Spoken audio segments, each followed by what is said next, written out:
KRS-One. I think we influenced each other, you know, because of my background growing up in the Bronx and where he came from and what he was doing at the time that we connected. It fit like a, you know, it fit like a hand in a glove. We spoke a language, as he would say, boom bap, that if you didn't grow up there, you wouldn't know it, you know, like beating on a lunchroom table and, you know, and rapping. It was something that took me back to being 15, 14 years old, because what we would do and even the way we would do it was very much like what we did as kids, you know. It's just that now we're doing it as records.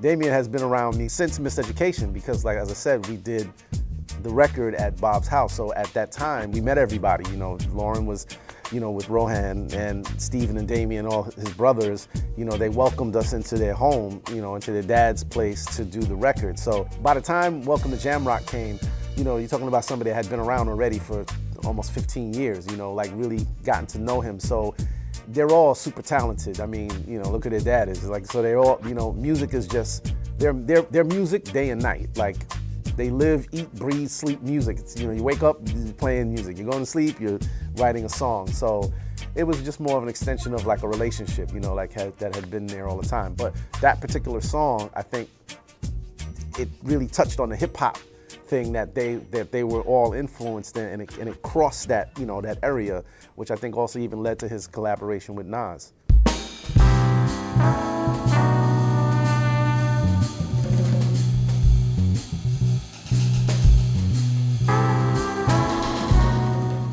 Amy was really special. You know, that was her first record, Frank. So it was like clay, like raw clay, and trying to figure out what are you trying to sculpt. And I think, you know, maybe it came more to fruition in terms of public when she did Back to Black. But when we were doing her first record, she was very clear on what she wanted to do. She was very influenced by jazz and you know, Ella Fitzgerald, people like that, Sarah Vaughan, and she was a great songwriter. So, you know, myself and Salaam Remi, Salaam was the lead producer on that, and then I did a couple of tracks on that album as well. I think we helped her figure out who she is, which she really, you know, I think when Mark Ronson now came involved, like he really touched on that. But that foundation was it was a molding, you know, kind of a thing at that time.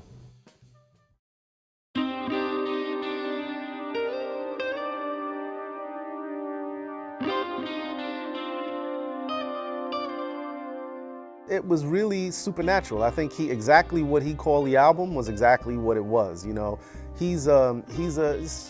Carlos is a shaman. You know, so that happened because, you know, Lauren had done a song on her albums, which is Zion, about her son that Carlos played on. It was basically, well, instead of sampling it, let's try to find Carlos. You know, I think Carlos's spirit, the spirit that he brought to it, charged everyone. You know, Carlos is like really old school. You know, once the track is done, you just plug him in and he goes, and you don't really say stop or go. You just let him go and you go, hey, that's it, you know. But every time he goes, it's like a masterpiece. So I think that was an inspiring experience for all of the people that came. His energy of how he was or how he is to what the younger producers and the artists and all the people that got involved in that brought. I think that combination was supernatural.